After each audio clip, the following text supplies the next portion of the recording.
Hello, and welcome to the second episode in the pen testing series. And today I will be giving my talk, The Pen Tester Blueprint, a guide to becoming a pen tester. This talk came about from my lecture at the community college where I teach. Was the lecture that I gave each semester, and that from my lecture it ended up evolving into a talk that I give at conferences. A little bit about me, my background. My name is Philip Wiley. I have my CISSP, OSCP, and the GWAPT certifications. I'm a pen tester for US Bank, an adjunct professor teaching ethical hacking and web application pen testing at Richland College, and I'm a Bug Crowd ambassador. And I also have a nonprofit organization that we give educational meetups twice a month, one in Denton, Texas, and one in Dallas, Texas. And these cover ethical hacking and pen testing type of topics. This was inspired out of my classes. My students wanted to learn more once the class was done, and I thought about maybe getting together on the weekends, teaching them more advanced skills.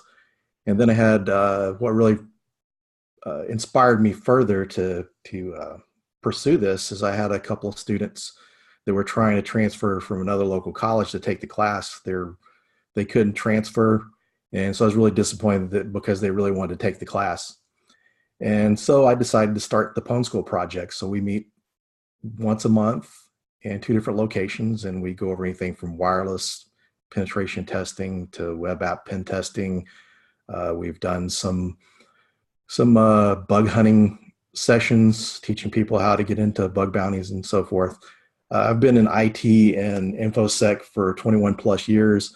The last 7 years I've spent in pen testing, and my first 5 years of pen testing was spent in consulting. And during this talk, we're going to describe pen testing. We're going to kind of give you an overall view. So anyone that's new to pen testing, want to learn more about pen testing, we're going to describe pen testing, the types of pen tests, specializations, pen testing skills for other roles, skills needed to be a pen tester, learning resources, where to get experience, and certifications that can be helpful in becoming a pen tester. And this is a slide I like to share each semester with my students because you need permission to hack. If not, it's illegal. And so I like this quote. I originally heard this quote in the Spider-Man movie when Uncle Ben was telling Spider-Man that with great responsibility comes with great power comes great responsibility. And so I like to share this with students because you have to have permission to be testing an application, a device, network, and even better, having written permission. What is pen testing? Well, pen testing is assessing security from an adversarial perspective, attempting to exploit vulnerabilities to gain unauthorized access to systems and sensitive data, aka hacking. And I like to make sure to word the difference. I'd like people to know that there's a difference, that not all hackers are bad. This kind of probably a smaller percentage are actually malicious actors. So we don't want the hacking name to have a bad name. There's a lot of good hackers out there, and definitely needed to help secure systems and find vulnerabilities to ensure that our systems are secure. Why pen testing? You're testing your security posture from an adversarial perspective. You're better understanding the security risk severity.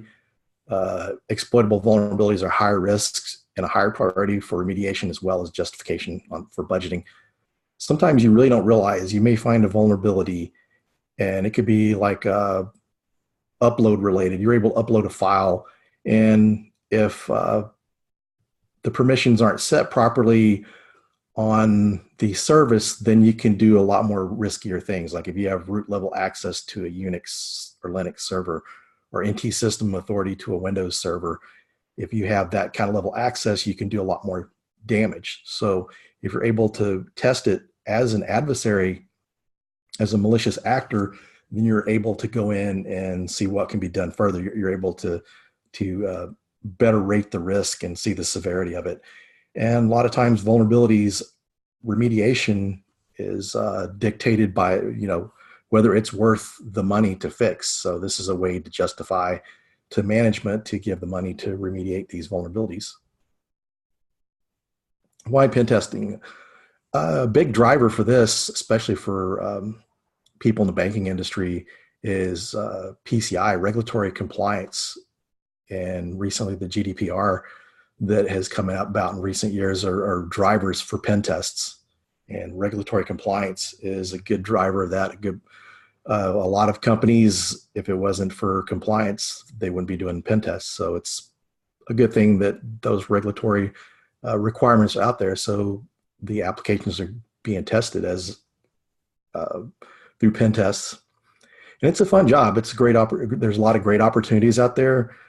This is the one job of my entire work history that I've done that never got boring. Is always fun. You know, hacking into something, I still get a big thrill from it. So it's a fun job. If you're someone that likes to play games, you like into coding, you like puzzles, you like mental challenges, this is a really good field to get into. In pen testing jobs, some of the different terms you'll hear it called is pen testers or penetration testers is the full name. But not always do HR give the exact titles as a pen tester. You may look online on the job database and see something security consultant or security analyst or engineer listed instead. And so you really have to go through and look at the job descriptions when you're looking for a job. Do searches on the type of tools that are being used and the type of vulnerability scanning, penetration testing. Look in the details of the job description. Different words that are synonymous with pen testing is ethical hackers. You hear that a lot. That's been the most common term for a long time. Offensive security, adversarial security, threat and vulnerability management is a lot of times the department that some of these roles report to. Pen testing skills in other areas. These are other areas that pen testing can be helpful in, having these pen testing skills. Maybe you want to be a pen tester, but you're not really ready to move into it. Having these skills are helpful regardless of where you work. For a security operations center analyst, you're monitoring activity. And so if you better understand malicious attacks, then you're going to make a better SOC analyst. And this is going to help you advance your career. I know a pen tester friend of mine and a red teamer that he started out in a SOC. And during the pen test, he used to monitor the traffic, especially during that time, so he could set up alerts from the attacks that were being performed during the pen test. Digital forensics and incident response. This is another good area too, because if you're going in and investigating a breach, then if you understand the attacks, then you may understand what you're looking at. It may help you in your investigations. Network security analysts and engineers, these are definitely other good areas to understand the malicious traffic. Purple teams are where you combine the defensive and offensive security. So a lot of smaller companies don't have the budget to have both teams, and some companies like the cross team, so they have what's called a purple team. Because typically blue team is your defense, and then red team are pen testers, and then there's actually red teamers in specific, but they're usually categorized in those two ways. So a combination of the two is referred to as purple teaming. And application security is another good area. Even though maybe you're not pen testing, if you understand how these attacks work, then you can better defend your applications from attackers. Types of pen test targets. So when you're doing your penetration test, there's so many different items that can be tested, different technologies. So one of the most common one you'll see is network, and this encompasses internal, external, and wireless. And then you have application, which is web app, thick client, mobile, and cloud. Those are very popular areas. Hardware, so you can get a network hardware routers and switches. Some people work for companies that they're testing these hardware devices, testing IoT, Internet of Things. As we get into a more connected world, our home devices, different devices at work, to automate things are an entry point for malicious attackers. So those need to be tested. Medical devices, these are really serious because someone could actually be injured or even die from an attack on a pacemaker or insulin pump. And transportation, vehicles of all types, as we get into the autonomous vehicles, as those come around to be more of a reality and being used in day to day, we definitely need to make sure that vehicles are secure, that no one can, try to reduce the chance of those being taken over by a malicious actor. People is another area that you don't really think about in this world of the evolving security measures. You have, the firewalls, the intrusion prevention systems, the endpoint protection is making it harder to get in. So you have to rely on things like people, web applications, or wireless network to get in. And sometimes the easiest way to get in is social engineering. So a malicious actor can send someone an email and they click on it. And like a lot of famous breaches, I'm sure you've heard of, that got email from, a vendor, and someone clicked on it and it gave someone access to their internal environment. In buildings, the physical engineering, physical security, which is kind of part of, sometimes included with social engineering, but this is often included in social engineering. So that's definitely something you have to check for, because if someone's able to get in the building, they may be able to get access to computing systems and then get on the network, or use a malicious device that they plug into the network or into a computer to gain access. So these are different types of targets that are being pen tested. And the types of knowledge of your target. So another thing when you're doing a pen test, it depends on the type of information you have on that target, the type of test you're doing. Like for instance, black box is very limited, usually limited to the IP addresses. This is more similar to the way an attacker would approach things. Then you have white box, which is also referred to as crystal box. This is a detailed information. This could be usually accounts. You're testing the accounts on web applications or applications. Typically, you want like an admin account, a normal user account, and different levels to make sure that you can't escalate privileges to higher level than what that user should have, as well as there's some things that administrators really don't need to see, like private data, customers' social security numbers and credit cards. That shouldn't be available to the admin. So be able to test that to make sure that's not visible to those that don't need to see it. And some white box can include documentation, diagrams on the application. And the good thing about a white box test, some people think it's not realistic in mimicking what an attacker would do, but where it really helps, if you're short on time, and even if you're not short on time, this gives more information. So if you weren't able to successfully breach something in a black box pen test, then maybe if you had access to the system, maybe there's something that is exploitable. So that's where this is very helpful and highly recommended and a common practice for applications. And then gray box testing is partial knowledge. This is like a cross between the other two methods, which this is what you more commonly see. You'll have like subnets for the network and more information, and you're not having to look for it. For like a black box pen test, if you're doing an external pen test, then if you have like the company's URL, you go out, look at their domain names, and that's where you collect information. You have to collect stuff and you might miss stuff. Whereas with the gray box test, they're giving you all the IPs and targets that you're supposed to test. And the types of testing depth. This is kind of a list of the type of steps within a pen test. And some of these are just functions that are kind of standalone. The first thing we have is vulnerability scans. And this is something that companies should do on a reoccurring basis outside of the pen test, is running a vulnerability scanner against their network and their applications. And this just goes through and finds vulnerabilities. And so the next step in this would be vulnerability assessments. And where a vulnerability assessment differs from a scan is that you're going in and validating the vulnerabilities. You're making sure they're not false positives.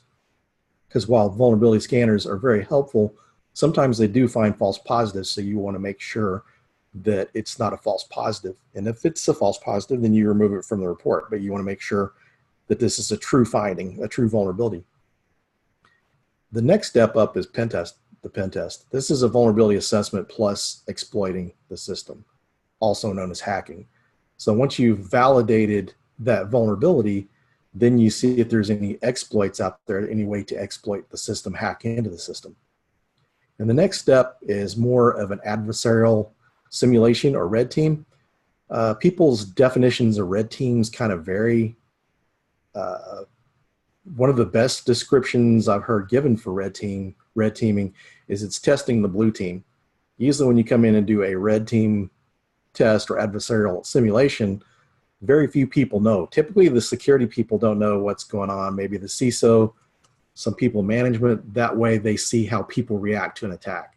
If someone's trying to get in the system, they're seeing how quickly the blue team, the defenders, are going in preventing against this attack. And so this is very important, whereas pen tests are needed. This is an extra level to go just to see how to test your blue team. And this is something that's really good after you've built a mature program and you've done the pen testing. This is another area to add to test your environment to make sure things are secure, people are responding quickly. And this, a lot of times in the red teaming assessments, then they'll include physical and social engineering in those types of tests. And how do I become a pen tester? So I have you hear a lot of people want to get in hacking right away, but there's really things you have to learn. It's just like if any college degree, you're wanting to learn some discipline, there's things that you need to understand. If you're going to be a journalist, then you definitely need to, work on your writing skills, understand grammar, and there's different, things that goes into developing that trade, those skills. And it's no different with pen testing. So within pen testing, the first thing you got to develop is the knowledge of the technology. You have to understand networking, operating systems, especially Windows and Linux. These are very popular. Also Mac OS would be good, one that would fall in that category. You also need to know security and applications and hardware. You have to understand technology before you can secure it, as well as break into it. And the thing is if you're wanting to become a pen tester, make sure to take your time learning these things, because there are no shortcuts. You can either put in a lot more time and effort, that's the quickest way you're going to come through it. So there's really no shortcuts to it. So you really have to understand the technology. Once you understand that, then you have to gain hacking knowledge. And this is done through classes, conferences, meetings, and meetups, self-study. Through self-study, your home labs, videos, tutorials, blogs, and articles. And there's a lot of great information on Twitter. I used to subscribe to the different RSS feeds and blogs and to get my information. And now it's just quicker to get everything through Twitter, because you find people that are really good in the industry, and then you find out who they're communicating with, and you can learn other stuff. So it's a really good place to learn and even get questions answered. Whereas you go to a blog or something, you may be able to post a question, maybe someone answers. Out there on Twitter, if you post a question, you're usually going to get a response from the poster. After you learn the technology and you're going through and studying, you have to learn to develop the hacker mindset. And this is the ability to think like an attacker. It kind of combines creative and analytical thinking. So if you're a creative person, then this is one area in technology that would really be a good fit. And developing this mindset is similar to troubleshooting. It's just very similar. As you do, you install a server and something doesn't go right, and you go back and figure out how to fix it. All those troubleshooting skills that you build up, that you're not connecting the network, it was working right, now it's not working. Troubleshooting that. Pen testing is a similar mindset. And the hacker mindset takes time and repetition to develop. It's best developed by hands-on hacking experience. And the formula for becoming a pen tester is technology knowledge plus security knowledge plus the hacker mindset. And where to start? Well, you need to develop your plan. You need to assess your current skill set and perform a gap analysis on the skills needed. And so when you're developing your plan, so if you have no IT experience at all, then you're starting from the basics. You need to learn operating systems, hardware, and networking. Think, A plus certifications, Network Plus, and that kind of stuff. Understanding hardware, build a PC. That's a good way to learn hardware. That's actually how I got started. Before I got into IT, I taught myself how to build PCs, and that was a good learning experience. And then if you have IT experience, then if you don't know Linux, you need to learn Linux, security, and get a better understanding of networking. And if you have InfoSec experience, then you need to fill any basics that you're missing out on. So if you understand network security and have a good grasp of operating systems, then you need to start working on pen testing and ethical hacking skills. Participate in CTFs and bug bounties. I tell my students each semester and people that I've mentored over the years, if you want to be a pen tester, one of the best ways to get experience is with CTFs and bug bounties. And with bug bounties, you actually get to practice in a live production lab. And when you get this experience, then you're able to go to an employer during an interview and describe how you're able to hack into something, how you found a vulnerability, how you're able to validate a vulnerability, and so on. So as you learn this stuff, you're doing hands-on learning. So whenever you go through the interview, you're able to explain to an employer. Maybe you don't have a lot of experience, but they can say, okay, they've learned this, they understand this, and they know maybe you don't have a lot of experience, but they know that you have some knowledge and that you would be good to bring in and possibly train and add to their team. And for anyone that's wanting to be a pen tester, even after you've gotten into pen testing or security, everyone needs to build a lab. Labs are a good place. You can practice proof of concepts. If you're doing a penetration test, that's good. Even a lot of pros, they'll have like a lab set up. So if there's some risky exploit, then you may want to spin up an environment and run that particular web application server and vulnerable app and test that before you actually test it against a live system. CTFs, online or conferences and other events, bug bounty programs give experience, real world production environments, pro bono and volunteer work. So you can do free pen tests for nonprofit organizations or small businesses that can't afford it. That's a good way to get experience. And labs, you can't mention this enough, personal labs and online labs. So this may not be a production environment, but you're actually hacking things and learning how to hack and how to perform pen tests. And then there's specializations. If you decide, most people start out as a generalist, you're doing networking, and you may add wireless, and you do need to understand some light web app pen testing because you're going to run into web apps on the network and even just web servers. Sometimes that's your way in if you're able to hack in through one of those. So you need to know at least that to some degree. An application, if you want to specialize in application pen testing, then there's web app, mobile app, thick client, and cloud. So these are some areas that you can learn and specialize in. And hardware is getting more popular, and you can almost kind of lump that up with your vehicles.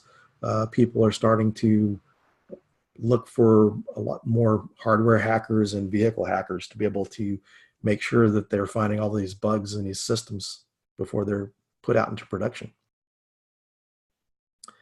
And labs. So as we mentioned several times, lab is a good place to start. And so the minimum I recommend is the Minimalist Lab, and this is running virtualized hosts through VMs using VMware, VirtualBox, Hypervisor, etc., on like your personal system, like a laptop or a desktop. I like laptops because they're portable. You can take them with you. You can have it set up for CTFs and that kind of thing. So it kind of gives you your little portable educational environment there. And also a dedicated lab, you can go through and have like a standalone server with VMs and have like your separate laptop or desktop to use to attack those VMs, which makes it a little more realistic to real world, but not as portable as the Minimalist Lab. An advanced lab, this is getting down to where you got servers, computers, routers, and switches, and your servers can consist of anything. It doesn't have to be a necessarily server class machine, but set up like Windows servers and Linux servers, and then routers and switches, getting experience on how to attack those. And when you have a home lab, you could set something up like that. And even if you don't have the routers and switches, there's software out there that allows you to emulate routers and switches and firewalls. And once you got your lab set up, you need your attack platform. This is going to be the system you're using to hack with. And Kali Linux is one of the more popular ones. Parrot OS is another good option. They have most of the hacking tools installed by default, or it's really they're set up to where it's easy to install those. And they usually have all the prerequisites that you need, because sometimes you can go in if you're just trying to install off of Ubuntu or some other, or Red Hat or some other distribution. Sometimes some of the tools won't install. So that's why Kali is a good option, or Parrot OS. You can also use Ubuntu with the Pentester framework. This is a script that allows you to install the tools that are you commonly see on Kali Linux. This gives you a little more control over your system, because after all, if you're out there testing or doing a CTF or something with Ubuntu, that route you're able to secure your system, so it makes it harder for someone to attack you during a CTF. And also you can run VMs of any of those on Windows. So if you don't have a dedicated laptop for Kali Linux, you can run a VM. And Windows is a good option too that people don't think about. Windows has a lot of the tools that are needed to administer Windows networks.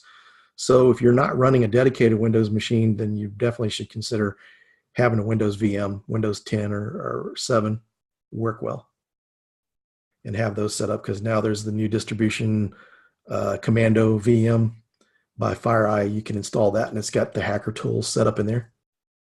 At one time, that was one of the probably most favored platforms, but when Kali Linux came out, and prior to that, Backtrack Linux, which was the name of the previous version of that distribution, once that came about and get popular, a lot of people started getting away from Windows.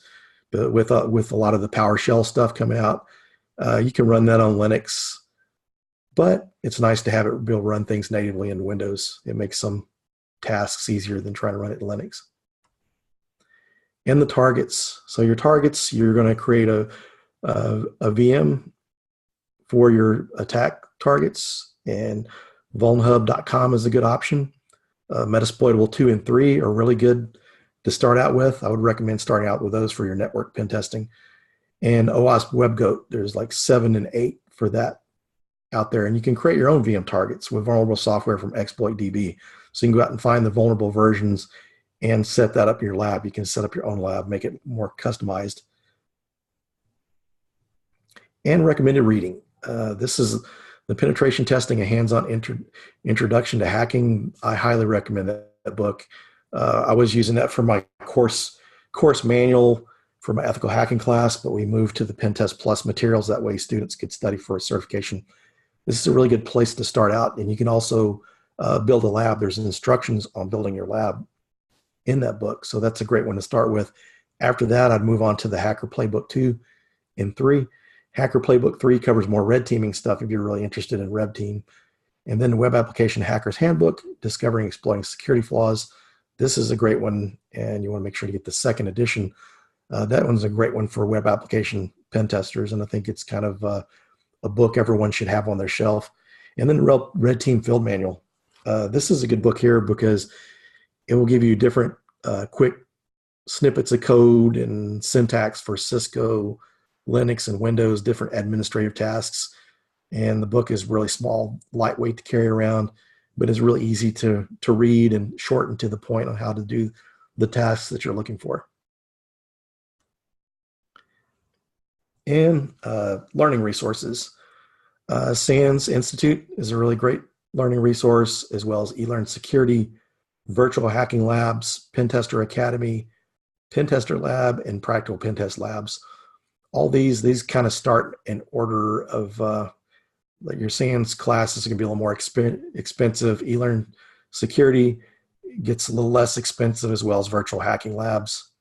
And as you go down the list, these get a little less expensive. And there's kind of a little separator between these resources. Down towards the bottom, you have Bugcrowd University, which is a free resource, really good for people wanting to be web application pen testers or bug hunters. And then the SANS pen testing blog. This is another great option for cheat sheets on Nmap, Metasploit, and different penetration testing tools. And then hackingtutorials.org was created by the creators of Virtual Hacking Labs. And this has a lot of different tutorials on how to use port scanners, Metasploit, and different pen testing tools. And then cybrary.it,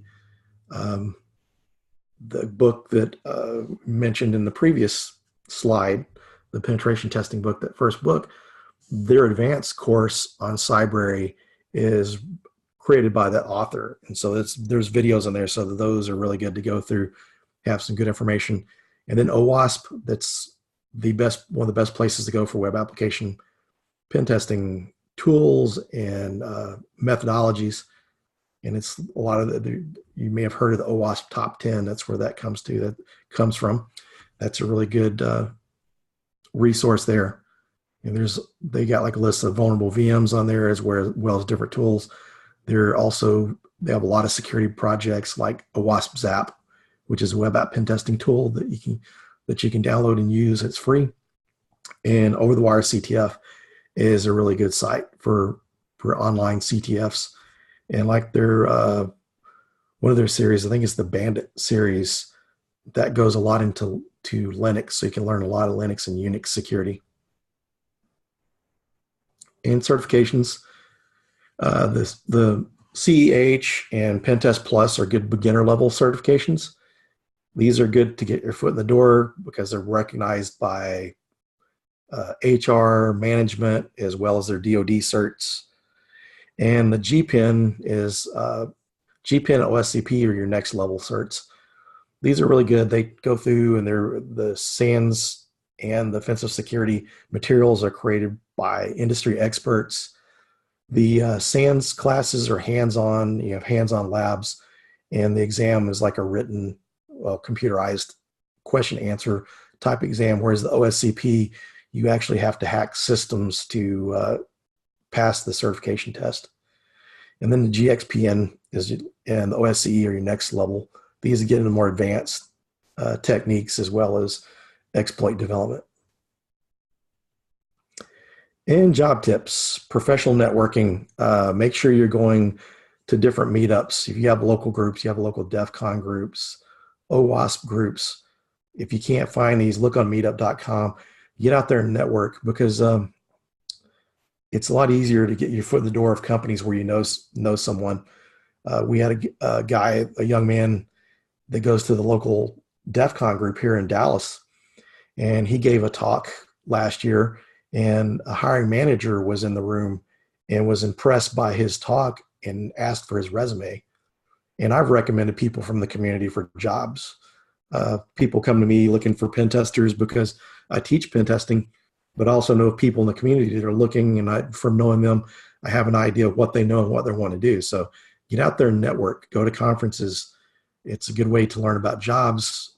You can learn things about pen testing, and everyone's got a different view of stuff. So going out and seeing other people's views of what pen testing is, different tools and stuff, is great.